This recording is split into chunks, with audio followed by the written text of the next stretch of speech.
Vamos fechar os nossos olhos, acalmar os nossos pensamentos, acalmar o nosso passo, o nosso ritmo. Vamos deixar de lado os problemas que nos cercam, para que a gente consiga prestar atenção na palestra da manhã de hoje. Nós sabemos que os nossos amigos espirituais já estão aqui preparando o ambiente e com certeza irão nos auxiliar na solução dos nossos problemas, das nossas dúvidas e angústias. Então, vamos relaxar, nos acalmarmos para receber essa boa energia, esse abraço do nosso Mestre Jesus. Vamos ficar no abraço dele por um tempinho, saboreando as coisas boas que temos para receber e agradecer. É sempre importante que possamos agradecer o fato de estarmos aqui juntos, reunidos, para aprender um pouco mais sobre a doutrina espírita. Essa doutrina que nos consola, que nos auxilia a enfrentar os problemas do dia a dia. Então vamos permanecer nessa boa vibração e agradecidos que estamos, damos início à palestra da manhã de hoje. Que assim seja. A nossa palestrante, Elda Petrin. Meus amigos, bom dia. É uma alegria muito grande estarmos nesta casa, que nos recebe sempre com tanto carinho, que nos permite compartilhar com vocês as nossas reflexões. Então, para esta nossa manhã de domingo, nós escolhemos como reflexão do Evangelho de Jesus uma passagem que foi anotada pelo evangelista Lucas nos Atos dos Apóstolos. O Templo de Jerusalém era uma construção colossal e todos os anos recebia inúmeros judeus que peregrinavam até o templo para que eles pudessem adorar a Deus. E para que melhor se localizassem naquela construção gigantescas, as inúmeras entradas e saídas dos templos, as portas, como eram conhecidas, elas tinham um nome. E foi exatamente numa dessas portas, a chamada Porta Formosa, que passou um fato muito interessante que foi anotado por Lucas nos Atos dos Apóstolos. Conta-nos Lucas que Pedro e João, eles estavam subindo ao templo para a oração da hora nona, quando então lhes trouxeram um aleijado de nascença e que todos os dias era deixado ali na Porta Formosa para pedir esmolas. E vendo Pedro e João, ele lhes estendeu as mãos, solicitando uma esmola. O que se passa a seguir foi registrado de uma forma tão bonita por Lucas, que nós pedimos licença a vocês para ler o que ele escreveu. Ele diz assim: à porta do templo chamada Formosa, o apóstolo Pedro e o deficiente físico. Entre ambos, um momento de expectativa, da alma cansada e sofrida que espera, da alma plena de fé e estuante de amor que doa. Não há indagações nem hesitações, apenas a sublime doação. E disse Pedro: não tenho prata nem ouro, mas o que tenho, isto eu te dou. Em nome de Jesus Cristo, o Nazareno, levanta-te e anda. E mais uma cura dita milagrosa foi registrada no Evangelho, porque Pedro, tomando-o pela mão, ergueu, e no mesmo instante seus pés e calcanhares se firmaram, e de um salto ele se pôs a andar. Levanta-te e anda. É nesse ponto que vão se iniciar as nossas reflexões nesta manhã de domingo. Meus amigos, quem é este paralítico que ficava sentado à porta chamada Formosa? Nós já tivemos a oportunidade de dizer aqui outras vezes que o Evangelho ele pode ser lido de várias formas. O Evangelho ele pode contar a história de alguém que está tão distante como o paralítico dessa história, ou nós podemos enxergar neste paralítico a nós mesmos. Nós que estamos acomodados no caminho da evolução. Nós que nos sentamos à beira da estrada, recusando a dar o próximo passo. Pois quantos de nós ainda não nos encontramos paralisados na mágoa, no ressentimento, num acontecimento passado com alguém? Volta e meia o nosso pensamento volta ali e nós sentimos aquela dor e nós não conseguimos dar o próximo passo. Então, há séculos, Jesus tem nos chamado a levantar e seguir, de forma a podermos nos libertar destas emoções que nos fazem estacionar nos degraus da evolução. E este chamamento Cristo fez de várias formas. Se para o paralítico a sentença foi levanta-te, anda, para nós tem sido perdoa, não 7 vezes, mas 70 vezes 7. Faz ao teu próximo o que gostarias que ele a te fizesse. O mal é o que sai da boca do homem. Vigia e ora. E os dias vão passando, os anos vão passando, as encarnações vão se sucedendo e nós continuamos alimentando os mesmos vícios do passado. Porque vejam bem, esta é a nossa última encarnação na Terra, enquanto mundo de expiação e provas. A próxima vez que nós retornarmos, já vai ser regeneração. E será que nós conseguimos realmente enxergar os nossos corações limpos? Este evangelho que nós temos ouvido, que nós temos estudado há milênios, porque a boa nova do Cristo vem sido trazida pelos seus mensageiros desde quando nós reencarnamos em outras culturas. Não pensem que todos nós somos brasileiros natos. O Brasil tem só 500 anos e nós somos espíritos antigos, então não é a primeira vez que nós ouvimos falar a respeito de reencarnação, a respeito de perdão, a respeito de lei de causa e efeito, a respeito do respeito que nós temos que ter com os nossos irmãos de caminhada. E como nós nos encontramos hoje? Com o coração angustiado, com ansiedade, perdidos numa tempestade que nós estamos passando. Então os ponteiros do relógio da Terra, eles também caminham e agora já marcam os últimos minutos desta última hora de mundo de expiação e provas. E é necessário que nós nos atentemos a isso, porque nós somos o trabalhador da última hora da parábola do Cristo, a quem foi dado a chance de fazer essa reconstrução íntima, de aparar as suas arestas para que a gente possa retornar para a terra renovada. Então todo o esforço será contado nessa hora. Então nós precisamos olhar mais para dentro de nós. Mas como nós perdemos tempo com as ilusões do caminho? Outro dia nós perguntamos a um mentor querido, um espírito que nos ajuda muito, como é que nós podemos fazer essa integração com Deus? Como é que nós fazemos para sentir Deus? E ele disse assim: quando você quer comprar um vestido novo, que você tem uma festa, e a festa é daqui a 1 mês, quanto tempo você gasta pensando nesse vestido? Eu falei, nossa, a gente pensa toda hora, né? Todo momento. Ele falou, então faça isso com Deus. É necessário que você pense em Deus em todos os momentos da sua vida.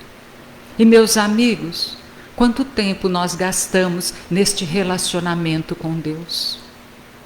Sejamos sinceros. Às vezes até nos esquecemos do evangelho no lar.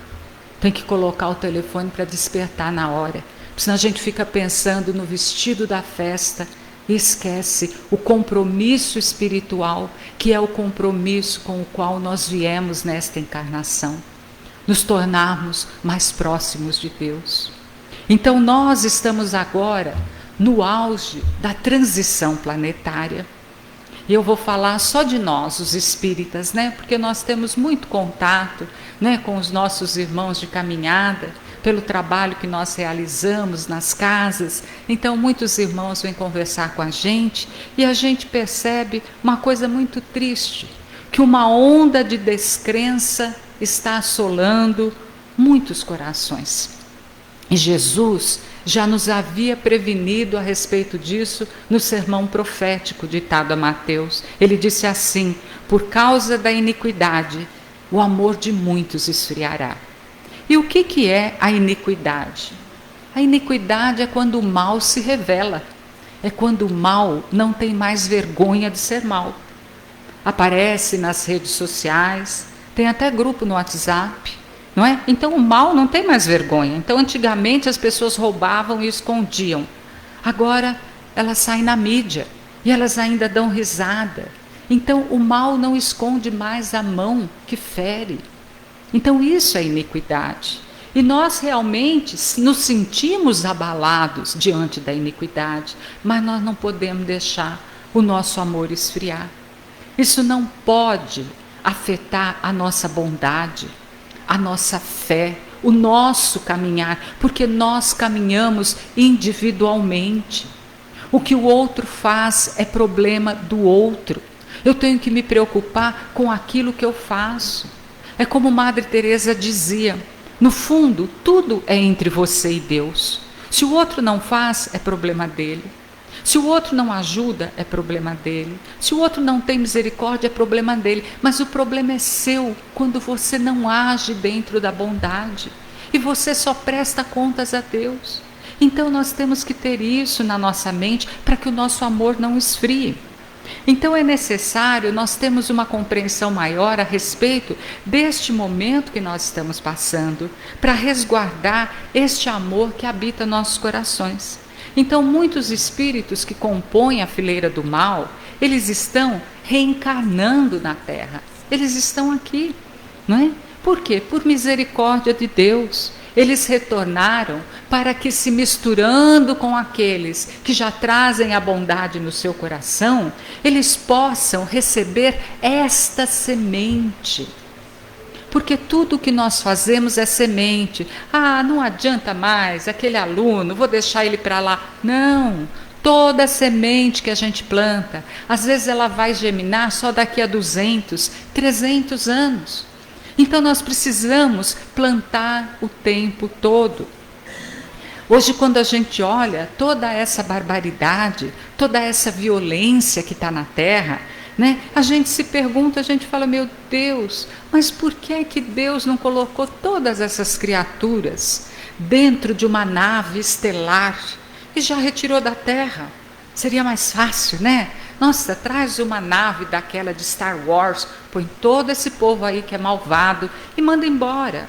Sabe por quê, gente? Porque a regeneração, ela é a causa dos filhos de Deus, não dos irmãos.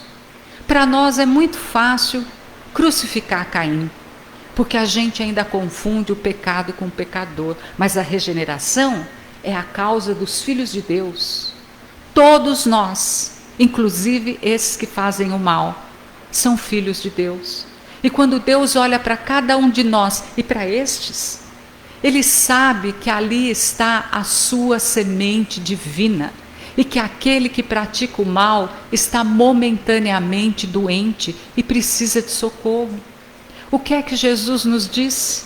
Que Ele veio para os sãos? Os sãos não precisam de médico. Ele veio para os que estão doentes. Então esse que traz a maldade empedernida, num grau de violência maior, necessita muito mais do contato com os bons. Se nós temos 2 filhos, e um deles caminha muito bem, pelo caminho do bem, da disciplina, e nós temos um outro que já apresenta alguma tendência, né, para as drogas, para o alcoolismo, a gente não vai buscar todos os recursos. E quando esse apronta alguma coisa, a gente não vai ali de joelhos pedir uma nova oportunidade para esse? Então somos todos filhos de Deus.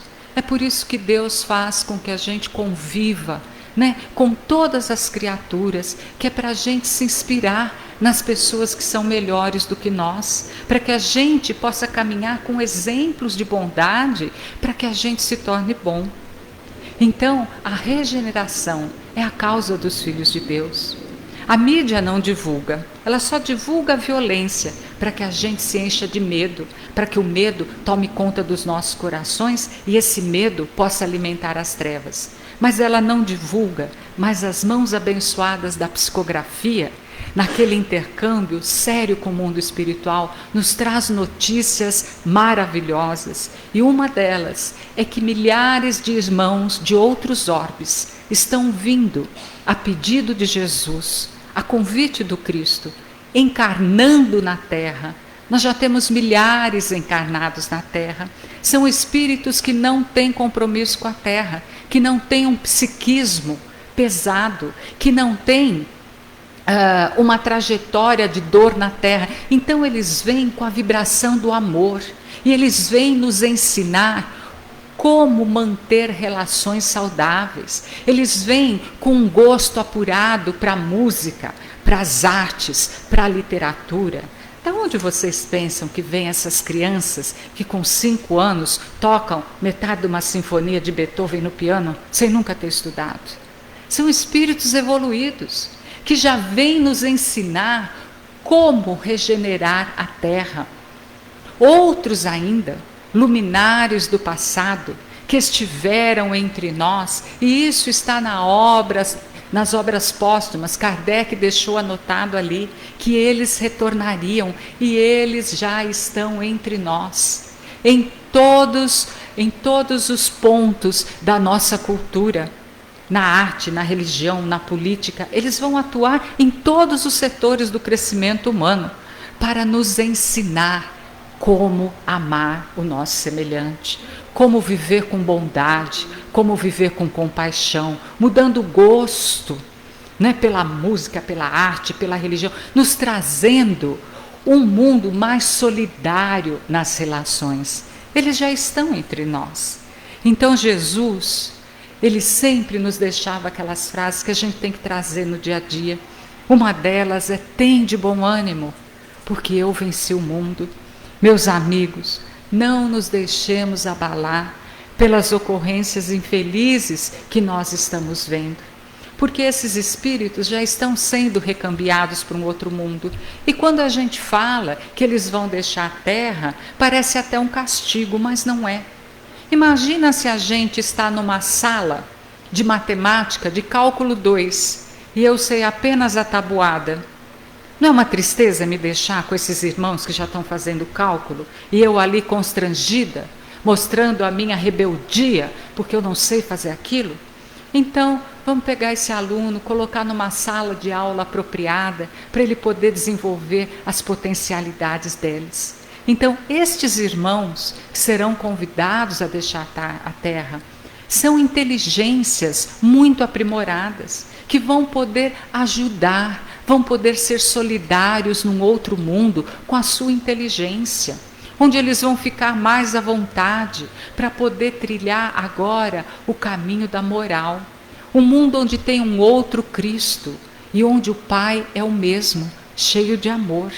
Então os espíritos nos pedem para que neste momento da transição nós nos lembremos mais da mansuetude, da simplicidade, e que nós venhamos a adotar uma postura de mais despojamento, mais simplicidade nas nossas relações, não criar caso por tanta coisa, não carregar peso inútil. Mas como a gente cria caso, não é mesmo? Como a gente cria caso? A gente às vezes vai almoçar na casa de alguém e às vezes acontece algum comentário ali de política, de futebol, de qualquer coisa, e a gente sai bravo da casa da pessoa. Ao invés da gente levar a luz, da gente levar a paz, da gente levar a alegria ao encontro, a gente leva uma postura de complexidade e ainda deixa o lixo na casa dos outros. Então nós temos que aprender a ser simples na nossa maneira de agir. Na definição dos espíritos, nós somos espíritos errantes, espíritos em jornadas, e quem caminha pelo deserto, como disse Paulo, não pode se dar o luxo de ficar carregando peso, de ficar carregando aflição inútil. E como nós carregamos? Por isso que nós vivemos em estado de mágoa, porque a mágoa, ela não é uma emoção, ela é um estado emocional, porque ela perdura no tempo. E perdura tanto que a gente muda a encarnação e continua magoado. Não, eu nunca mais quero nascer perto dessa pessoa. Deus me livre. Você perdoou então? Nós precisamos ter essa honestidade emocional. O momento agora é propício para a gente olhar para dentro de nós, para a gente sentar ali no nosso quarto íntimo, como dizia Jesus. A gente olhar as nossas dores e pedir ajuda para os amigos espirituais. Me ajuda a entender esse sentimento que eu tenho. Me ajuda a entender o que é isso que está aqui sufocando o meu peito. Como que eu resolvo isso? Por que eu não consigo ter uma atitude mais fraterna com determinada pessoa? E quando a gente começa a fazer isso, a gente começa a perceber que quem é difícil não é a pessoa, somos nós.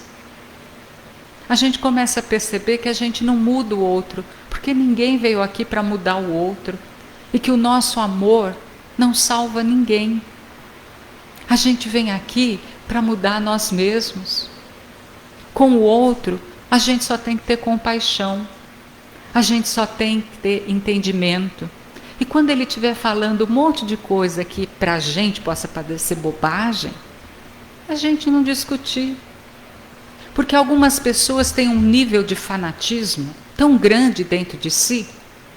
E às vezes o fanatismo está, gente, não em colocar uma bomba no corpo e se explodir no meio das pessoas. Às vezes o fanatismo está em apertar a pasta de dente.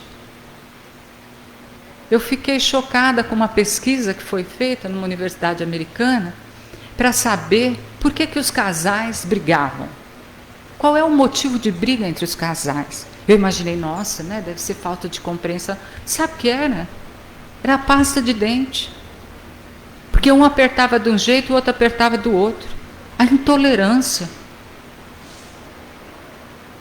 Então a gente está brigando porque o outro aperta a pasta de dente de um jeito e a gente...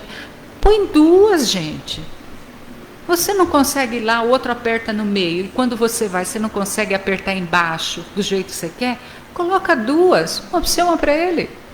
Resolve o problema, para de brigar por causa disso. Mas olha como a gente briga por coisas tão pequeninas e a gente não percebe. Meus amigos, há quantos anos nós estudamos a doutrina dos espíritos e nós não percebemos que a doutrina dos espíritos é um remédio. É um remédio que deve ser tomado diariamente na nossa vivência. E nós passamos a vida na leitura da bula. Então nós fazemos curso de educação mediúnica, fazemos curso de evangelização, fazemos curso das obras de André Luiz, mas na prática a gente não toma o remédio, porque diante de uma prova a gente se desespera. Diante da morte, que é sim algo doloroso, porque a doutrina dos espíritos não nos tira a dor da prova, mas ela nos traz o consolo. Ela tira da gente a revolta. É claro que você passa anos convivendo com uma criatura e alguns desencarnes são ainda mais doloridos, de um filho, de uma criança, e nós temos que viver o luto. Mas o desespero, porque Deus fez isso comigo. Onde está a nossa visão de imortalidade, da bondade do Criador? Acontece alguma coisa, fura um pneu e o nosso dia todo já estraga. A gente fica azedo. E todas as bênçãos, desde a hora que acordamos, a gente não para, a gente resume tudo a uma provação, porque às vezes furar um pneu é uma provação, para ver se você tem paciência, para ver se você consegue resolver aquilo sem revolta, sem falar um palavrão, sem xingar, Porque a gente está esperando uma grande provação, né? Um tsunami no meio de São Paulo. Não, gente. A provação é o seu filho derrubar o leite, o chocolate no uniforme, na hora de ir para a escola. Você não tem outro uniforme limpo, você já está atrasada. Ele derrubou tudo. Essa é a sua provação. É você passar por isso, olhando a criança, sem discutir, sem brigar. Fazendo o seu melhor, orientando, instruindo. Porque os espíritos nos avaliam não pelas nossas ações. Aquele mesmo espírito me disse, falou, filha, se você é avaliado pelas suas reações, que as suas ações são conscientes. Hoje eu vou para a casa espírita, né? Então meu filho até brinca, ele fala, mãe, você está com cara de centro espírita, porque no centro espírita a gente fica todo mundo, né? Hoje você está com cara de centro espírita. Eu falo, que bom, porque eu não vou para lá, então estou com cara de centro espírita. Eu estou me sentindo como se eu tivesse um centro espírita. Então as nossas reações é que mostram aquilo que nós somos. Então é preciso tomar desse remédio chamado doutrina dos espíritos. E nesses tempos de transição planetária, a gente precisa olhar para as provas da vida com o olhar da imortalidade e ter bom ânimo. E ter fé, porque fé é o combustível da alma. E os espíritos amigos nos dizem que existem 3 caminhos emocionais para a fé: a esperança, a gratidão e o otimismo. E eles nos dizem, trabalhem nesses termos com devoção, porque a falta de credulidade, a falta de fé, nos leva ao vazio existencial. E o vazio existencial é a porta aberta para as doenças mentais, como a depressão, a angústia, a ansiedade, a síndrome do pânico. Então, por causa da iniquidade, lembremos Jesus, o amor de muitos esfriará. E os espíritos nos advertem, os discípulos de Jesus, os discípulos do Cristo, estão sendo aferidos em rígidos testemunhos de fé e devoção na alma. Então é preciso que a gente alimente essa fé todos os dias. Meus amigos, o amor é uma arte. Os espíritos nos dizem que o amor é uma lição para a eternidade. É uma escada. O primeiro degrau da escada do amor é o respeito. Nós vemos que os relacionamentos terminam, não é por falta de amor, é por falta de respeito. Respeitar que o outro é diferente, que o outro vem de uma caminhada, que o outro traz uma bagagem que nós não imaginamos o que está dentro do inconsciente dele. Ele traz traumas de outras vidas, então nós temos que ter respeito por aquele que caminha conosco. Então os amigos espirituais nos pedem mais misericórdia entre vós, mais tolerância, mais concórdia, mais compreensão, mais perdão. Lembremos Jesus, aquele que perseverar até o fim será salvo. E o grande postulado da doutrina dos espíritos nunca foi tão urgente e necessário como nesses momentos de transição planetária. Fora da caridade não há salvação. E aqui nós não falamos só da caridade material, muito importante, porque quem tem fome precisa de alimento, quem tem frio precisa de agasalho, aquele pé que está descalço precisa de um calçado. Mas nós falamos da caridade como Jesus a entendia, como foi a resposta dos Espíritos a Kardec na questão 886 do Livro dos Espíritos, como Jesus entende caridade. Então, como grande psicólogo das almas, conhecedor das dificuldades que nós teríamos em nos relacionar, Jesus colocou a caridade nos relacionamentos, benevolência para com todos, bondade para com todos. Não importa o que o outro faz, seja você aquele que estende um ato de bondade, na fila do supermercado, no trânsito, parando na faixa para outra pessoa passar, auxiliando alguém a carregar uma sacola, dando um bom dia, aquela pessoa não me fala bom dia, o problema é dela. Coloca uma energia de amor e diga bom dia para aquela pessoa. Envolva aquela criatura em amor. Você está plantando, são sementes. Às vezes, num tratamento, numa urgência, o que o espírito precisa está naquele bom dia, naquela energia que você envolveu aquela criatura.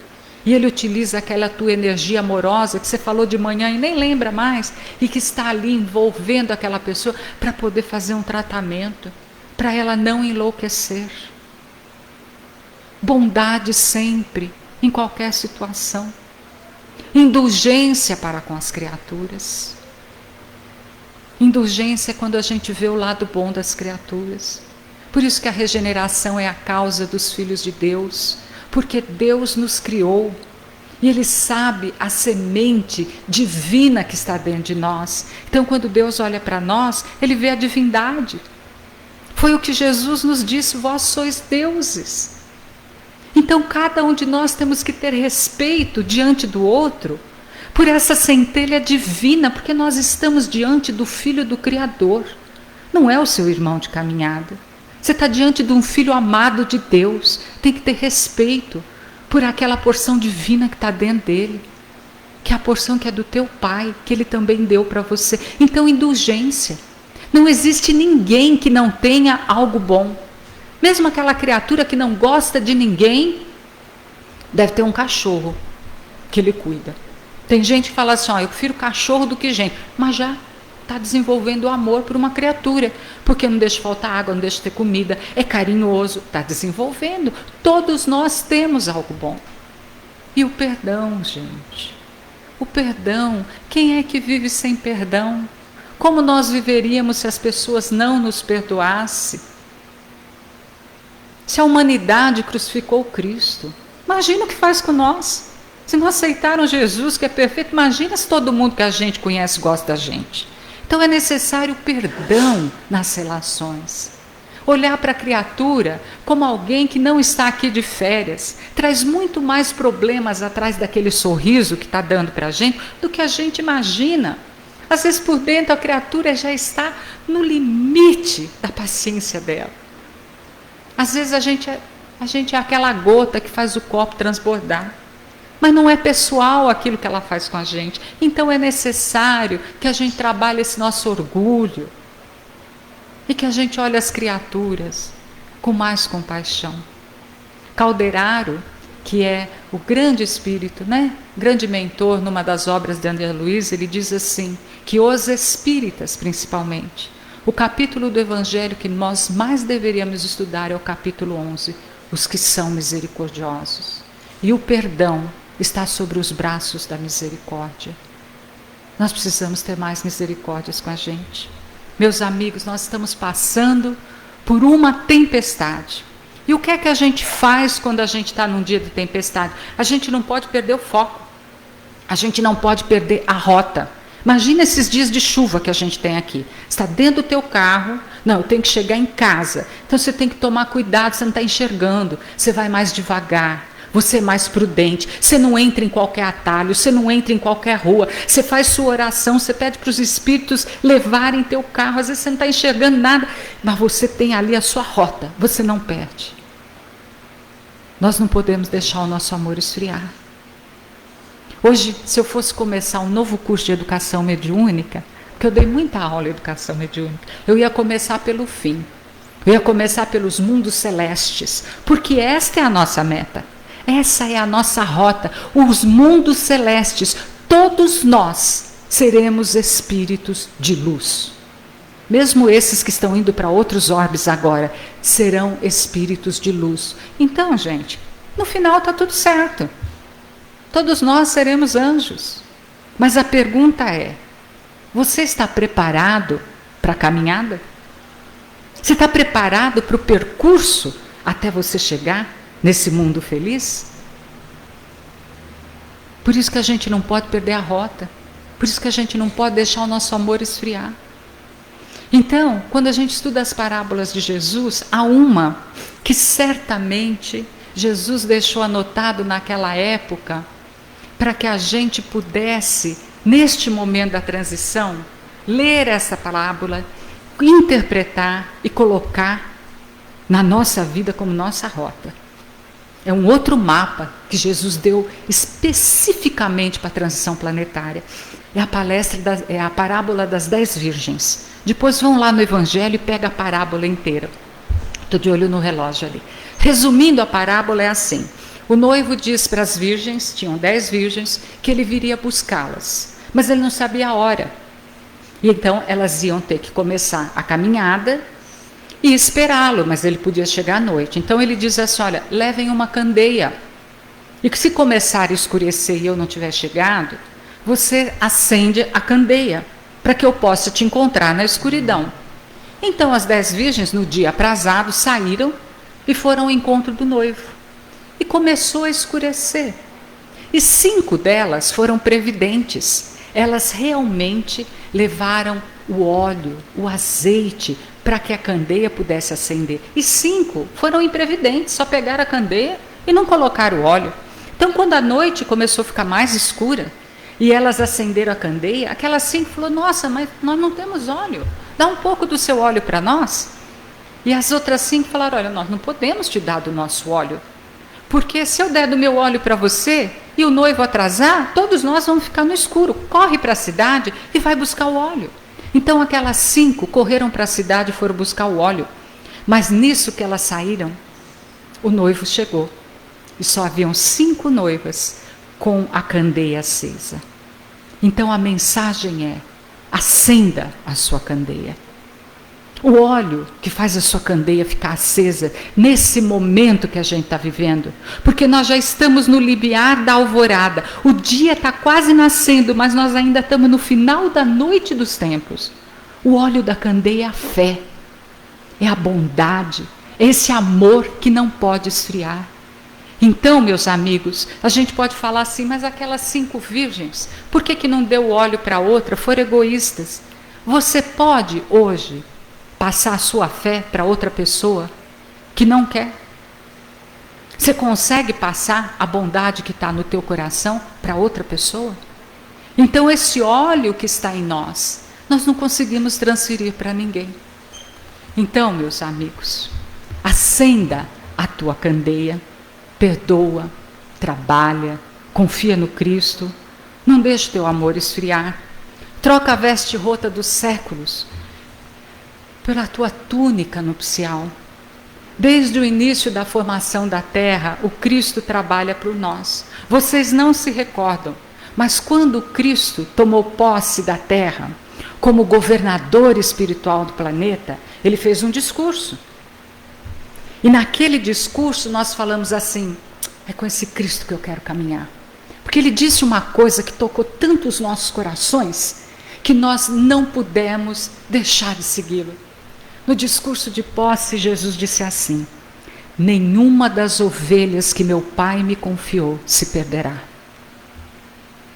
Aquilo nós já nos sentimos seguros. E na sequência ele disse assim, porque eu deixo 99 ovelhas e vou buscar aquela que se perdeu. Quantas vezes o Cristo tem deixado 99 ovelhas para ir buscar a gente, para nos socorrer nas nossas angústias, nos nossos medos. Então, meus amigos, o Cristo tem trabalhado por nós durante milênios. É necessário que agora nós façamos a nossa parte, que nós despertemos, que nós nos desculpemos mutuamente, que nós possamos estender as mãos com mais amorosidade, que nós possamos nos socorrer uns aos outros. Não há mais tempo a perder. Então, nesta manhã abençoada em que o Cristo abre os seus braços pelas portas desta casa que se abrem para nos receber, em que o Cristo estende as suas mãos pelas mãos dos companheiros encarnados que nos estendem suas próprias mãos nos passes, em que o Cristo nos envolve no seu amor, pelo amor dos espíritos amigos que aqui estão nos envolvendo. Segura nesta mão que o Cristo te oferece amorosamente agora e ouve na acústica da sua alma esse apelo. Sai da sombra, deixa o sepulcro das iniquidades humanas e vem para a luz. Meus amigos, em nome de Jesus Cristo, o Nazareno, levanta-te e anda. Então essas são as nossas reflexões. Nós vamos agora, sentindo o amor do Cristo entre nós, Ele que nos disse que onde houvessem 2 ou mais reunidos em seu nome, ali Ele estaria. nós vamos nos deixar envolver por este amor de Jesus.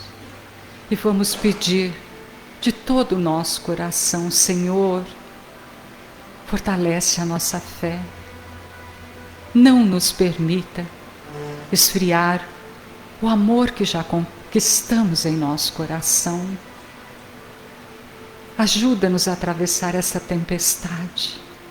Nós sentimos a Tua mão segurando a nossa, Senhor, e por isso nós o agradecemos de todo o coração. Senhor, nós confiamos em Ti e sabemos que iremos chegar em segurança, porque a Tua luz é um farol a guiar os nossos passos nessa escuridão que atravessamos. Muito obrigada, Senhor. Muito obrigada. Que assim seja.